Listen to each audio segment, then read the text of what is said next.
Science ಕಡಲ್ಗೆ ಸೇರಿಸ್ತಾ ಇದ್ರೆ ಪಕ್ಷಾತೀತವಾಗಿ ಇಡೀ ರಾಜ್ಯಾದ್ಯಂತ ದಂಗೆಯನ್ನು ಎದ್ದಿ ಯಾವುದೇ ಪಕ್ಷಗಳಲ್ಲಿ ವಾಲ್ಮೀಕಿ ಸಮುದಾಯದ ತಾಕತ್ತು ಅನ್ನೋದು ತೋರಿಸ್ತೀವಿ.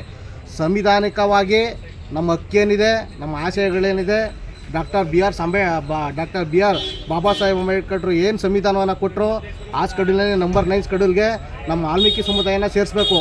ಇಲ್ಲಾಂದರೆ ರಾಜ್ಯಾದ್ಯಂತ ಯಾವುದೇ BJP ಆಗಲಿ, ಅದು JDS ಆಗಲಿ, ಕಾಂಗ್ರೆಸ್ ಆಗಲಿ, ಯಾವುದೇ ಪಕ್ಷ ಆಗಲಿ, ಅವ್ರಿಗೆ ಪಕ್ಷಾತೀತವಾಗಿ ವಾಲ್ಮೀಕಿ ನಾಯಕ ಸಮುದಾಯದ ತಾಕತ್ತು ಅನ್ನೋದು ತೋರಿಸ್ತೀವಿ. ಯಾವುದೇ ಚುನಾವಣೆಗಳಲ್ಲಿ ನಮ್ಮ ವಾಲ್ಮೀಕಿ ನಾಯಕ ಸಮುದಾಯದ ದಂಗೆ ಇತಿಹಾಸಗಳನ್ನ ನೀವು ಕೇಳಿದಿರಿ. ಕಾನೂನಾತ್ಮಕವಾಗಿ, ನಮಗೆ ಸಂವಿಧಾನಿಕವಾಗಿ ನಮ್ಗೆ ಏನು ಹಕ್ಕಿದೆ ಅದನ್ನ ನೀವು ಕೊಡಿ ಸ್ವಾಮಿ. ನಮ್ಮ ಹಕ್ಕನ್ನ ನಾವು ಕೇಳ್ತಾ ಇದ್ದೀವಿ. ದಯಮಾಡಿ 3 ಪಕ್ಷಗಳಿಗೂ ಮನವಿ ಮಾಡ್ತೀನಿ, ಎಚ್ಚರಿಕೆಯನ್ನು ಕೊಡ್ತೀನಿ. ನಮ್ಮ ಹಕ್ಕಿ ಏನಿದೆ ನಂಬರ್ 9 ಸ್ಕೆಡ್ಯೂಲ್ಗೆ ನಮ್ಮ ಸೇರಿಸಿ.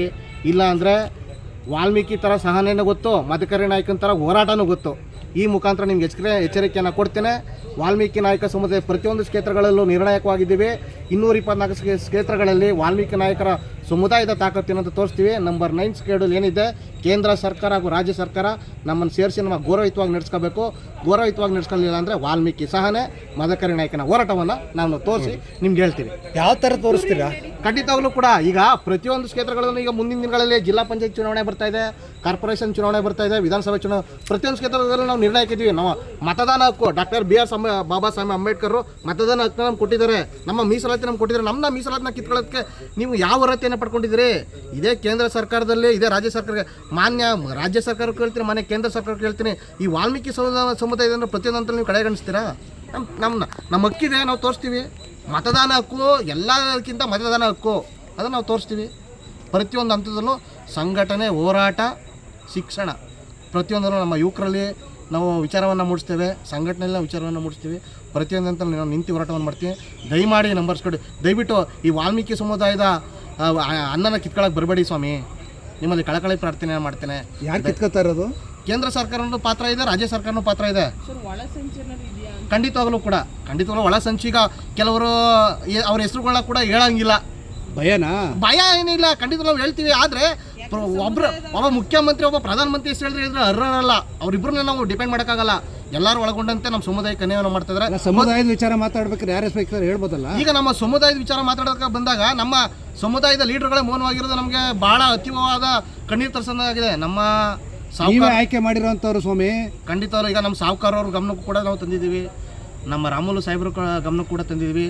ನಮ್ಮ ಮಹರ್ಷಿ ವಾಲ್ಮೀಕಿ ಗುರುಪೀಠದ ನಮ್ಮ ಪ್ರಸನ್ನ ಸ್ವಾಮೀಜಿಯವ್ರ ಗಮನಕ್ಕೆ ಕೂಡ ತಂದಿದ್ದೀವಿ. ಇದು ಚಿಗುರು. ಈ ಚಿಗುರನ್ನ ಯಾವ ಥರ ಚುಟ್ಬೇಕು ಅಂತ ನಮಗೆ ಗೊತ್ತಿದೆ. ಇದನ್ನ ಮರಕ್ಕೆ ನಾವು ಬಿಡೋಲ್ಲ. ನಿಮಗೆ ಎಚ್ಚರಿಕೆ ಗಂಟೆ ಗೊತ್ತಾಗುತ್ತೆ ಅತಿ ಶೀಘ್ರದಲ್ಲೇ. ವಿಧಾನಸೌಧ ಮುಖ್ಯ ಆಗ್ತೀವಿ ಸ್ವಾಮಿ. ಖಂಡಿತವಾಗ್ಲೂ ಕೂಡ ಬರೀ ಬೆದರಿಕೆ ಅಷ್ಟೇ, ನಿಮ್ಮ ಕೈಲಿ ಏನೂ ಆಗಲ್ಲ. ಇಲ್ಲ, ಖಂಡಿತವಾಗ್ಲೂ ಕೂಡ ರೀ. ಈಗ ಕಳೆದ ಬಾರಿ ನೀವು ಆ ಥರ ಹೇಳಕ್ಕೆ ಹೋಗಬೇಡಿ. ಖಂಡಿತವಾಗ್ಲೂ ಮೊದಲು ಪ್ರತಿಯೊಂದು ಜಿಲ್ಲೆಗಳಲ್ಲಿ ಜಿಲ್ಲಾಧಿಕಾರಿಗಳ DC ಆಫೀಸ್ಗಳನ್ನ ಮುಖ್ಯ ಹಾಕಿ ನಂತರ ವಿಧಾನಸೌಧ ಮುಖ್ಯ ದೆಹಲಿಗೂ ಕೂಡ ಹೋಗ್ತೀವಿ. ವಾಲ್ಮೀಕಿ ಸಮುದಾಯ ನೀವು ಅಷ್ಟು ಪರಿಗಣಿಸಬೇಡಿ.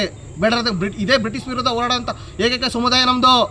ನೀವು ಅಷ್ಟು ಖಂಡಿತವಾಗ್ಲೂ ಒಗ್ಗಟ್ಟು. ಈಗ ತಾರತಮ್ಯ ಇರುತ್ತೆ ಪಕ್ಷಗಳು ಅಂತ ಬಂದಾಗ, ಪ್ರತಿಯೊಂದು ಹಂತಲ್ಲಿ ಇರುತ್ತೆ.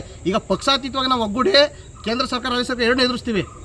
ವಾಲ್ಮೀಕಿ ಸಮುದಾಯದ ಇನ್ನೆಲ್ಲ ಇತಿಹಾಸಗಳನ್ನ ತಿಳ್ಕೊಂಡಿದ್ರೆ ನನ್ನ ಮಾಧ್ಯಮ ಮಿತ್ರರು ಸಮಯದಲ್ಲಿ ನಾನೇನಾದರೂ ಜೋರಾಗಿ ಮಾತಾಡಿದರೆ, ವಾಲ್ಮೀಕಿ ನಾಯಕ ಸಮುದಾಯದ ವಾಲ್ಮೀಕಿ ಸಹನೆ, ಮದಕರಿ ನಾಯಕರ ಹೋರಾಟ, ಡಾಕ್ಟರ್ ಬಾಬಾ ಸಾಹೇಬ್ ಅಂಬೇಡ್ಕರ್ ಸಂವಿಧಾನ ಮೂಲಕ ಒಗ್ಗೂಟಿ ನಾವು ಕಾನೂನಾತ್ಮಕವಾಗಿ ಹೋರಾಡಿ ನಮ್ಮ ನಂಬರ್ 9 ಸ್ಕೆಡ್ಯೂಲ್ಗೆ ನಾವೇನು ತಗೋಬೇಕಂತ ಖಂಡಿತ. ನಿಮ್ಮ ಸಮುದಾಯದ ಶಾಸಕರಿಗೆ ಏನು ಹೇಳಕ್ಕೆ ಇಷ್ಟಪಡ್ತೀರಿ?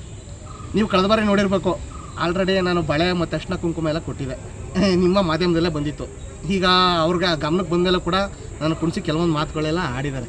ಖಂಡಿತವಾಗ್ಲೂ ಕೂಡ ಈಗ ಅವರು ಎಲ್ಲ ಹೇಳಿದ್ದಾರೆ. ಒಂದು ಮುಂಚೂಣಿಗೆ ಬಂದು ಈಗ ನಾವು ಯಾವ ರೀತಿ ಒಗ್ಗೂಡಿ ಯಾವ ರೀತಿ ನಾವು ಹೋರಾಟವನ್ನು ಮಾಡಬೇಕು ಅಂತ ನಮ್ಮ ಶಾಸಕರುಗಳು, ನಾವೇನು ಶಾಸಕರುಗಳಿದ್ದೀವಿ, MP ಗಳಿದ್ದೀವಿ, ಖಂಡಿತ ಒಂದು ಒಗ್ಗೂಡ್ಕೊಂಡು ಈ ವಿಚಾರದಲ್ಲಿ ಹೋರಾಟವನ್ನು ಮಾಡ್ತಾರೆ. ಖಂಡಿತವಾಗ್ಲೂ ನಂಬಿಕೆ ಇದೆ. ಮೊದಲನೇದಾಗಿ ಸಮಸ್ತವಾಗಿ ನನ್ನ ಸಮುದಾಯದ ಎಲ್ಲ ಶಾಸಕರುಗಳು, ಮಿನಿಸ್ಟ್ರುಗಳು, ಮಂತ್ರಿಗಳು ಎಲ್ಲ ಒಗ್ಗೂಡಿ ಖಂಡಿತವಾಗ್ಲೂ ನಮಗೆ ನ್ಯಾಯ ದೊರಕಿಸ್ಕೊಡ್ತಾರೆ. ಕೊಡಲಿಲ್ಲ ಅಂದರೆ ಕೊಟ್ಟೆ ಕೊಡ್ತಾರೆ. ಖಂಡಿತವಾಗ್ಲೂ ಕೊಡಲಿಲ್ಲ ಅಂದರೆ ಮನೆ ಮುಖ್ಯ ಆಗ್ತೀವಿ. ಅವ್ರ ಮನೆ ಮುಂದೆ ಪ್ರೊಟೆಸ್ಟ್ ಮಾಡ್ತೀವಿ, ಹೋರಾಟವನ್ನು ಮಾಡ್ತೀವಿ. ಯಾರು ಮಂತ್ರಿಗೆ ರಾಜೀನಾಮೆ ಕೊಡ್ರಿ, ಈ ಮೀಸಲಾತಿಲಿ ಉಂಡಿದ್ರೆ, ಈ ಮೀಸಲಾತಿಲಿ ಗೆದ್ದಿದ್ರೆ ನೀವು ರಾಜೀನಾಮೆ ಕೊಡ್ರಿ. ಯಾರು ಈ ನಮ್ಮ ಮಂತ್ರಿಗಳು, ನಮ್ಮ MLAಗಳು ಈ ಮೀಸಲಲ್ಲಿ ಗೆದ್ದಿದ್ದಾರೆ, ಅವ್ರು ನಮಗೆ ಖಂಡಿತ ನ್ಯಾಯ ಕೊಡ್ತೀವಿ. ಅವ್ರ ಮನೆ ಮುಖ್ಯ ಆಗ್ತೀವಿ, ಅವ್ರ ಮನೆ ಮುಂದೆ ಪ್ರೊಟೆಸ್ಟ್ ಮಾಡ್ತೀವಿ. ಈಗ 45 ದಿನ ಅಂತ ಏನೋ ಹೇಳಿದ್ದಾರೆ, ನೋಡವಾ ಈಗ ನೆಕ್ಸ್ಟ್ ಅದರಲ್ಲಿ ಏನಾಗುತ್ತೆ. ಖಂಡಿತ ಹೋರಾಟವನ್ನು ಮಾಡ್ತೀವಿ. Thank you sir. ದಯಮಾಡಿ.